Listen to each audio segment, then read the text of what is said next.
Quiero que vayan conmigo a Filipenses capítulo 1, por favor. Filipenses capítulo 1.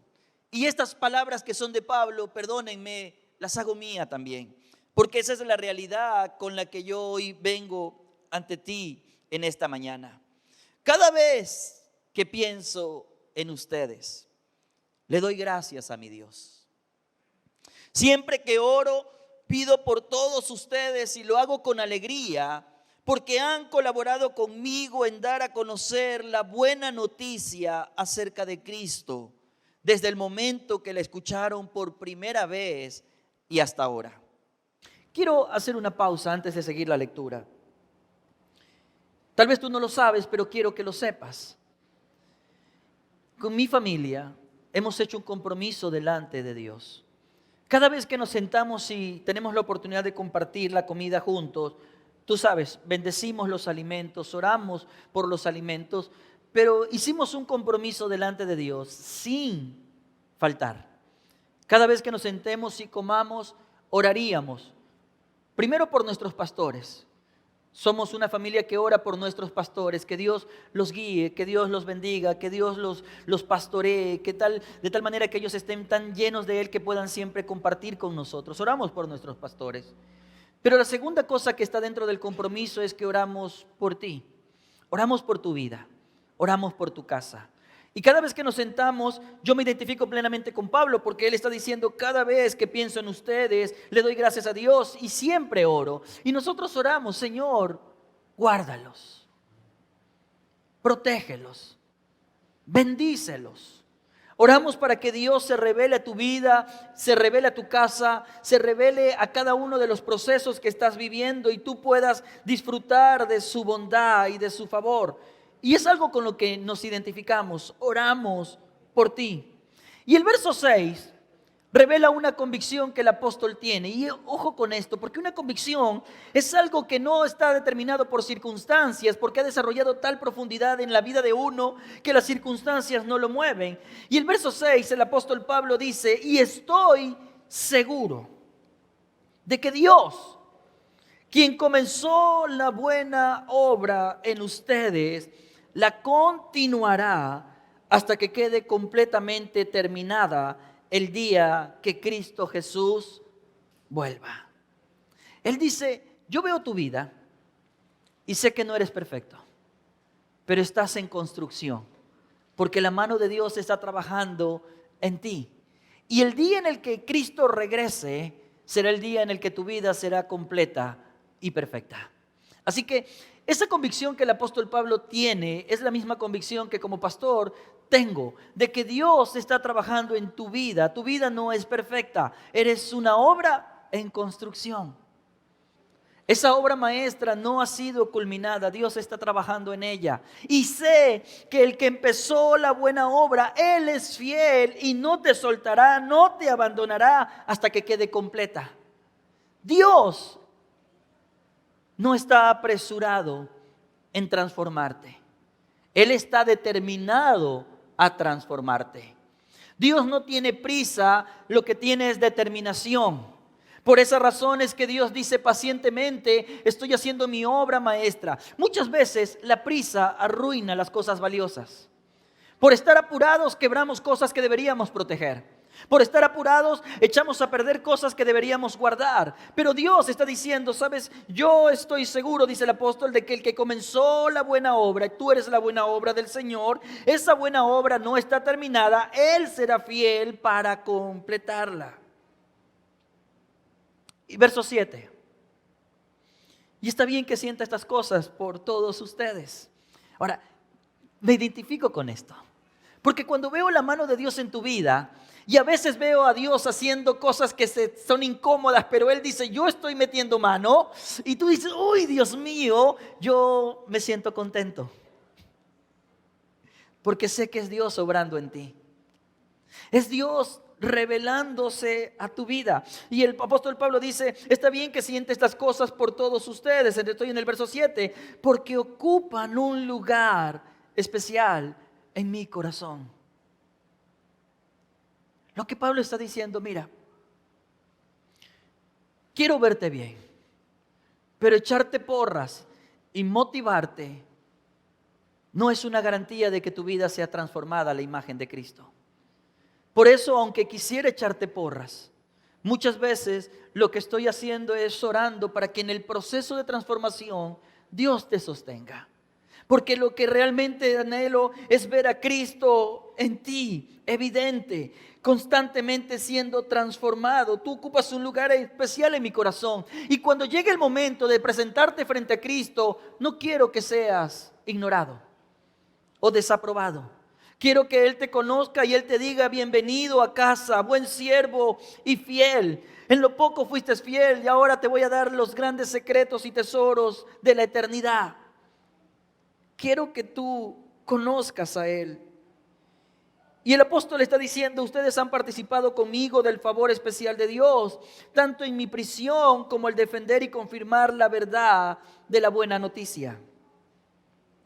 Dios sabe cuánto los amo y cuánto los extraño con la tierna compasión de Cristo Jesús.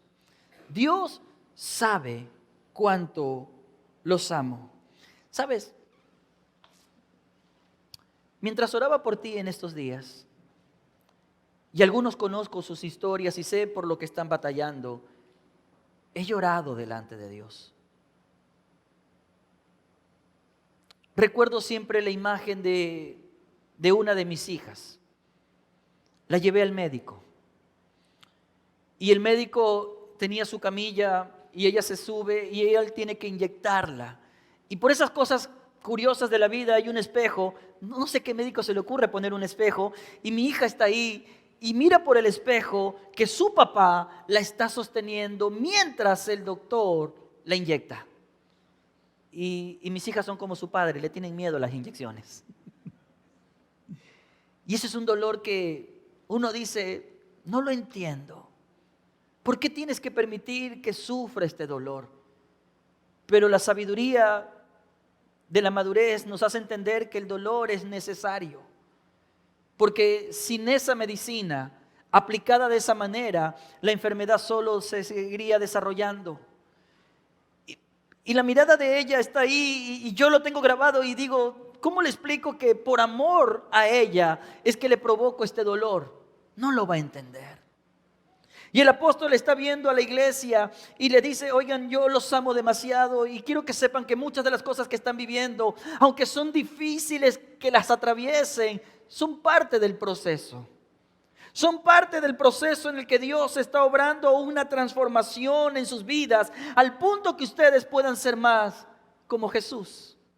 Y no es fácil. Dios sabe cuánto los amo, dice el verso 8. Los amo. Y muchas de las cosas que suceden, aunque no sean fáciles de entender, son una expresión de amor. Ahora, yo quiero que usted sepa 3 cosas esta mañana. Y la primera es la que voy a enfocarme plenamente la mayor parte del tiempo: es que usted debe tener una plena convicción de que usted está en un proceso de transformación. Usted no es una obra terminada, usted está siendo transformado a la imagen de Jesucristo. Y Dios es intencional en meter mano en tu vida. Él está obrando diligente, activa e intencionalmente en tu vida, aún en medio de tu adversidad. Aún en medio de tu quebranto, Él está obrando. Él está trabajando, Él está en control, aún en medio de las cosas que no logras entender y han salido de tu dominio. Tú estás en un proceso de transformación. Y el apóstol dice: mira, el que empezó en ti su buena obra, Él es fiel, Él no te va a dejar hasta terminarla. La meta de Dios, que es la meta del apóstol, quiero que sepas también es la meta de nosotros. Verso número 9. Mire lo que dice el verso número 9, porque es la meta con la que me identifico plenamente. Le pido a Dios que el amor de ustedes desborde cada vez más. Quiero que sepas cuál es mi meta en tu vida. Que el amor del Señor crezca en ti, al punto que se desborde. ¿Tú sabes lo que significa? Estoy tan lleno que puedo salir de mí, que puedes salir de mí. En un mundo que ve el amor enfriarse, porque en los últimos tiempos el amor de muchos se enfriará. En un mundo que no sabe conocer el amor y que lo malinterpreta o que simplemente no lo conoce porque no tiene ni idea de cómo se expresa, mi oración es que Dios llene tu vida, tu casa de tanto amor y que ese amor crezca al punto que se desborde. Un amor que se evidencia en la misericordia a otros. Un amor que se evidencia en la bondad derramada sobre otros. Un amor desbordado es algo que ha sido lleno y que va más allá de uno. No hay forma de dar amor sin haberlo recibido. No hay forma de dar gracia sin haber conocido la gracia. No hay forma de perdonar correctamente sin entender el perdón de Dios. Y eso me lleva a la segunda meta que dice el apóstol. Quiero que veas conmigo en el verso número 9. Luego que dice que ora para que el amor de Dios se desborde, dice: anhelo también que sigan creciendo en conocimiento y en entendimiento. Son dos cosas diferentes. Conocer es posible, entender es más difícil. Hay gente que tiene una respuesta bíblica para cada situación, pero no entiende cómo aplicar esa respuesta a su vida. La inteligencia y la sabiduría son conceptos diferentes. Y el apóstol está diciendo: yo estoy orando al Padre que ustedes puedan conocer por un lado, pero que también puedan entender. El punto es que hay una cantidad de información que somos capaces de expresar, pero no somos comprendidos a vivir. Entonces uno dice: yo tengo respuesta bíblica, pero mi vida está en caos. Sigo hundiéndome en mis emociones, en mis conflictos. Mi matrimonio se sigue yendo hacia abajo, aunque tengo mucho conocimiento bíblico. La verdad es que el apóstol está diciendo: oro que ustedes puedan crecer en conocimiento y en entendimiento. Y esa es mi oración. Dicho sea de paso, tenemos un proceso que se llama crecimiento, donde no está todo, pero créeme, hay mucho contenido que da pauta a la primera parte de la profundidad de tu conocimiento, del crecimiento de tu conocimiento. ¿Quiénes están en el crecimiento? Levánteme la mano. ¿Están en el proceso? Yo los felicito. Oro que avancen hasta el final. Ahora, levánteme la mano los que todavía no han iniciado el proceso. Levánteme la mano con toda confianza. Levánteme la mano. Sea por un momento sin vergüenza. Ahora, usted que está al lado, dígale: ¿y por qué no has entrado? Dígale: ¿por qué no has entrado? Métete. Sé parte del proceso. Entonces, el apóstol está diciendo: oro que ustedes puedan crecer en conocimiento y entendimiento. Mira lo que dice el verso número 10. Quiero que entiendan. Escúchalo. Lo que realmente importa. La vida que tenemos está tan llena de asuntos por atender que no significa que tengamos el foco en las cosas realmente importantes. Estamos tan saturados. Si somos muy honestos, este aparato ha cautivado tanta nuestra energía, nuestra atención, que nos ha desenfocado de las cosas realmente importantes. A veces estamos tan metidos en los asuntos que perdemos de vista lo realmente importante. Y entonces el apóstol dice: anhelo eso a fin de que lleven una vida pura e intachable hasta el día que Cristo vuelva. Esa es mi meta.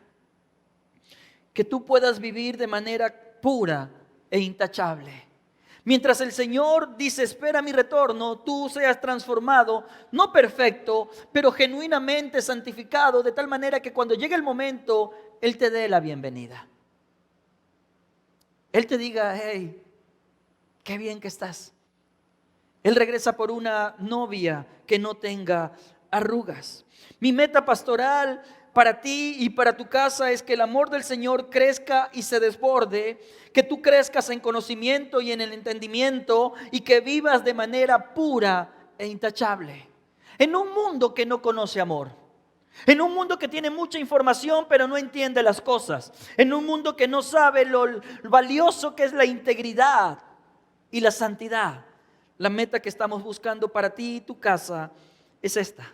Ese es el resultado del proceso. El que empezó la buena obra, Él es fiel para terminar, para llevarte a ese punto. Mientras eso ocurre, muchas cosas están siendo transformadas. Dios está procesando tu vida, está trabajando activa e intencionalmente en tu construcción. Ahora, tú tienes que tener como una convicción en medio de tu proceso que Dios está en control. Hay momentos dentro del proceso que no es fácil para nada lidiar con las pruebas. ¿Usted ha visto el oro refinarse? Es algo de lo que voy a hablar más a fondo en la siguiente sesión, si Dios lo permite, pero el oro refinado es un oro que es expuesto a grandes temperaturas. Hay cosas que están ahí dentro del oro que tienen que ser separadas del oro. Hasta el momento en que eso ocurra, el oro no ha sido completamente refinado. Y el proceso de refinamiento del oro tiene un punto exacto en el que está trabajando en el oro pueda ver reflejada su imagen ahí. Mientras eso no ocurra, el proceso todavía no ha terminado. El punto no va más allá de eso porque podría quemarse, pero el proceso termina cuando la imagen de quien está, el artesano que está trabajando en el material, pueda ver su imagen reflejada. Y eso implica una serie de etapas donde se van separando cosas y termina cuando la imagen es proyectada. Y Cristo está creciendo en nosotros. Hay cosas que Dios está diciendo, eso todavía tengo que quitar.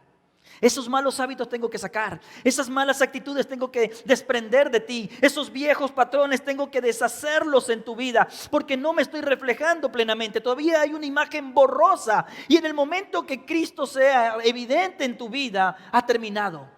Ahora, hay un proverbio que a mí me cautivó. Proverbios 24:10. Mira lo que dice: si fallas bajo presión, tu fuerza es escasa.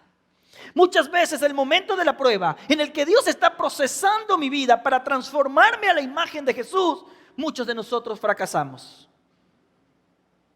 No le permitimos a Dios seguir obrando. Nos aferramos a nuestra vieja manera de vivir y Dios dice, eso no. Entonces nos aferramos al orgullo, a la arrogancia, nos aferramos a la amargura y Dios dice, oye, estás fallando. Porque es ahora cuando tienes que perdonar. Es ahora cuando tienes que ser humilde. Es ahora cuando tienes que someterte. Es ahora cuando tienes que ser manso y humilde de corazón como yo te lo he mostrado. Es ahora, pero muchas veces en el proceso, el que empezó la buena obra está procesando mi vida. Pero hay momentos de prueba donde mi vida es escasa en fuerza porque estoy fracasando.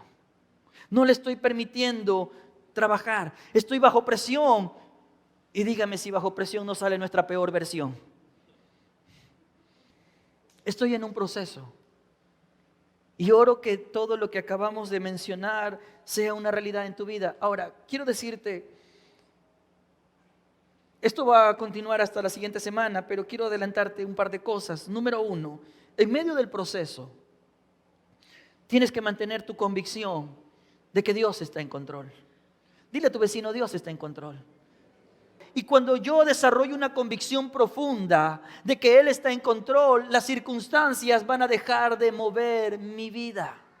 La gente por circunstancias viene o deja de venir a la iglesia. La gente por circunstancias sirve o deja de servir al Señor. La gente por circunstancias se relaciona o se deja de relacionar con cierta gente. La gente por circunstancias se mantiene íntegro o deja de ser íntegro. Pero la verdad es que cuando hay una convicción, las circunstancias ya no me mueven. Uno entiende, todo lo que hago lo hago de corazón como para el Señor, sabiendo que de Él es de quien yo recibo la recompensa. Somos llamados a vivir por convicciones y no por circunstancias. En un mundo que es relativista y que se mueve al margen de las circunstancias, cuando me favorece voy de esta línea y cuando no me favorece voy de esta otra. La iglesia tiene que ser plantada en convicciones. Hebreos capítulo 11, mira lo que dice. Hebreos 11, la definición de la fe. Es pues la fe, la certeza de lo que se espera. ¿Y qué más dice? La convicción. Tu fe es tu convicción. Cuando los discípulos se dieron cuenta de la importancia de la fe, le dijeron al Señor, aumenta nuestra fe. Lo que podríamos parafrasear es, Señor, necesito desarrollar convicciones más allá de las circunstancias. Porque cuando las circunstancias se ponen difíciles, por ejemplo en la economía, mi convicción de honrar a Dios se pone en cuestionamiento y dejo de honrarlo. La convicción no se vive en el momento. La convicción se prepara a lo largo del tiempo, del proceso. A diferencia de la emoción o la circunstancia que aparecen según lo que esté ocurriendo, la convicción viene conmigo en medio de todo lo que vivo. Somos llamados a entender que tenemos que desarrollar convicciones profundas. Nuestras convicciones tienen que estar enraizadas en Dios. Quiero mostrarles algo. Hay un tipo de árbol que crece en el desierto del África. Ok, gracias. Este árbol tiene un promedio de altura de 7 metros. 7 metros no es mucho, es un poco más del piso al techo en realidad. Pero es un árbol que promedio tiene 7 metros. Pero este árbol crece en el desierto de África. Y tú sabes, un desierto es un espacio árido. Es árido. Curiosamente, este árbol es uno de los pocos árboles que dan la oportunidad de sostener la vida de animales y de personas en el desierto. ¿Sabes cómo se llama el árbol? El árbol del pastor. A mí me cayó bien. Porque en un mundo árido y seco, alguien tiene que ser una fuente de vida al entorno. Y vivimos en un mundo que cada vez se hunde en el caos, en la sequía emocional, en la sequía de amor, porque en los últimos tiempos el amor de muchos se enfriará. En un mundo que está seco de amor, alguien tiene que ser la fuente de vida. Pero sabes, ese árbol que mide 7 metros de altura promedio, y que curiosamente se llama el árbol del pastor, y que es una fuente de vida para un entorno hostil, seco, es un árbol que tiene raíces extremadamente profundas. Se estima que las raíces de este árbol llegan a tener hasta 68 metros de profundidad. ¿Tú lo logras entender? Porque resulta que en el desierto no hay agua. Y conforme vas avanzando, crees que vas a encontrar, pero no desarrollas esa capacidad de obtener los nutrientes, así que tienes que ir más profundo. Y resulta que en las profundidades, hasta en los 68 metros, es cuando el árbol encuentra de dónde tomar la fuente de vida.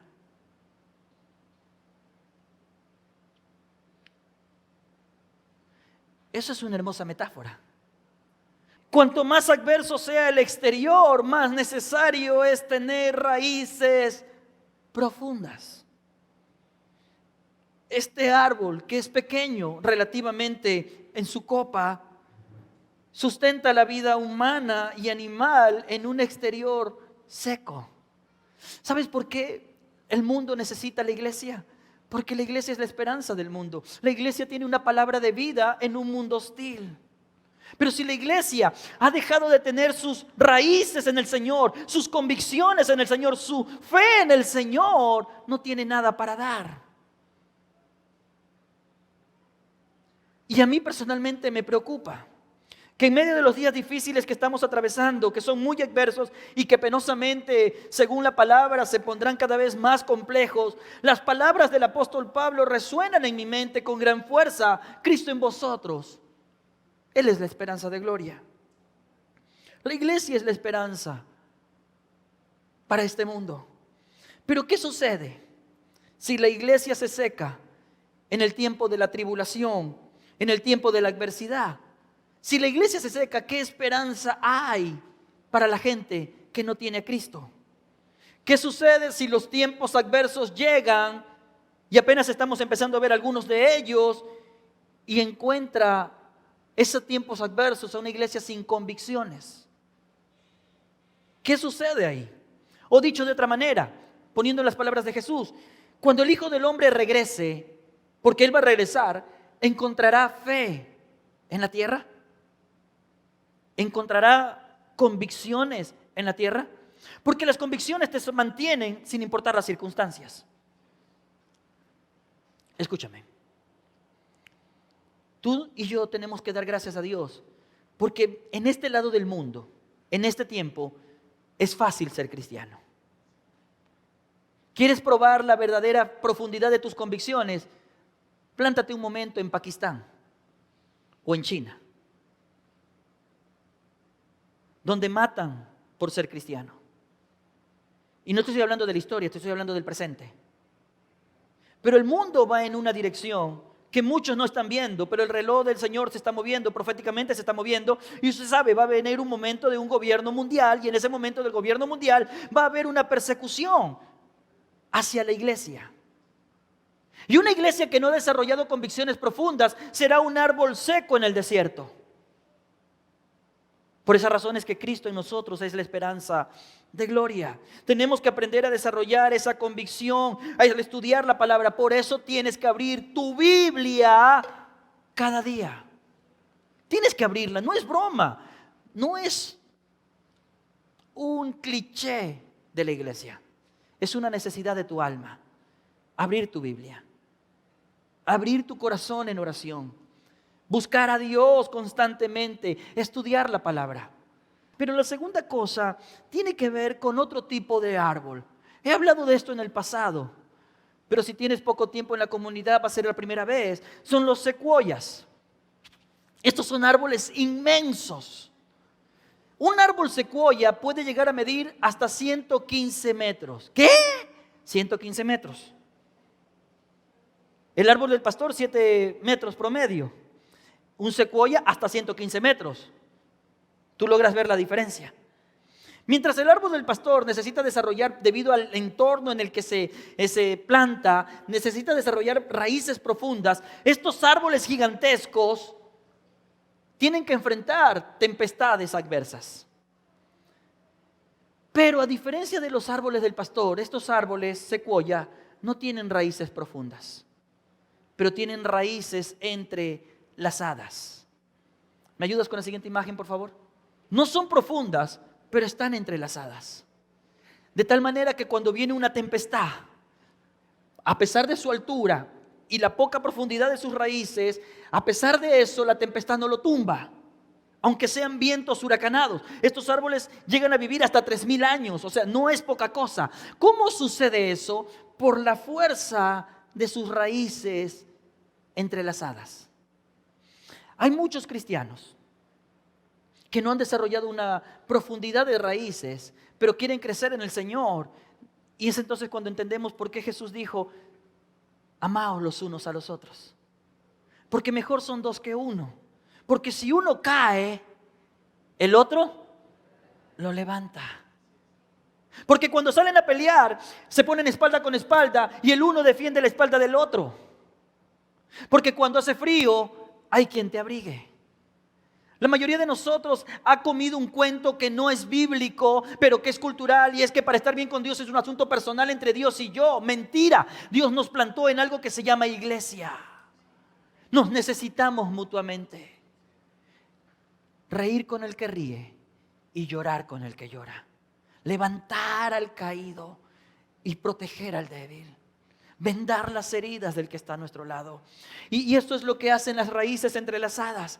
Muchas veces nosotros no estamos entendiendo el valor de la profundidad de nuestras convicciones, pero mientras nuestras convicciones van echando, tú sabes, profundidad en sus raíces, es importante entender el valor de la comunidad, el estar en un grupo donde puedo caminar con otros que también están caminando en el Señor y que necesitan tanto de Dios como yo y mi casa.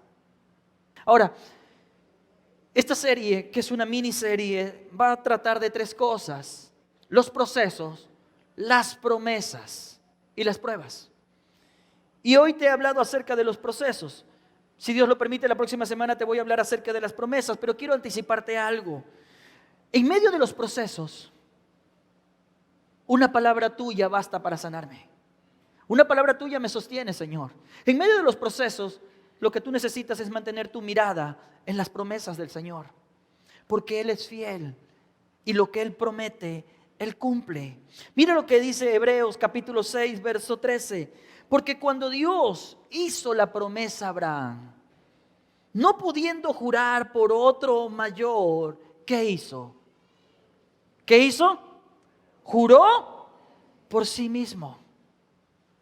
Entonces, cuando tú entiendes que en medio de tu adversidad, en medio de tu necesidad, en medio de tu proceso, Dios es fiel porque está transformando tu vida y tú recuerdas sus promesas, tú debes recordar que sus promesas están garantizadas por su propio carácter.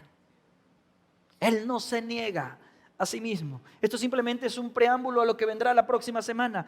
Y en medio de cada prueba, porque la vida está llena de pruebas, tú estás desafiado a madurar. Quiero terminar leyéndote dos textos bíblicos. El primero está en Santiago, capítulo 1. Mira lo que dice: amados hermanos, cuando tengan que enfrentar problemas. Pregunto, ¿hay alguien que esté enfrentando problemas en este tiempo? Levánteme la mano. Dile a tu vecino: ahí estamos, ahí estamos, ahí estamos, ahí estamos, ahí estamos. Cuando tengas que enfrentar problemas, considéralo como un tiempo para alegrarse mucho, porque ustedes saben que siempre que se pone a prueba la convicción, la fe, siempre un problema va a traer una prueba a tu convicción, a tu fe. Déjame decirte, la constancia tiene una oportunidad para desarrollarse.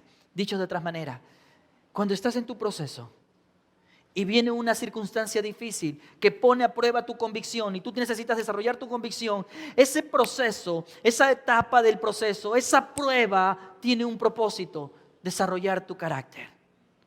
Que Cristo sea más evidente en ti de lo que era antes del proceso. Estuve este fin de semana con la gente de Fundación AVI visitando el hospital.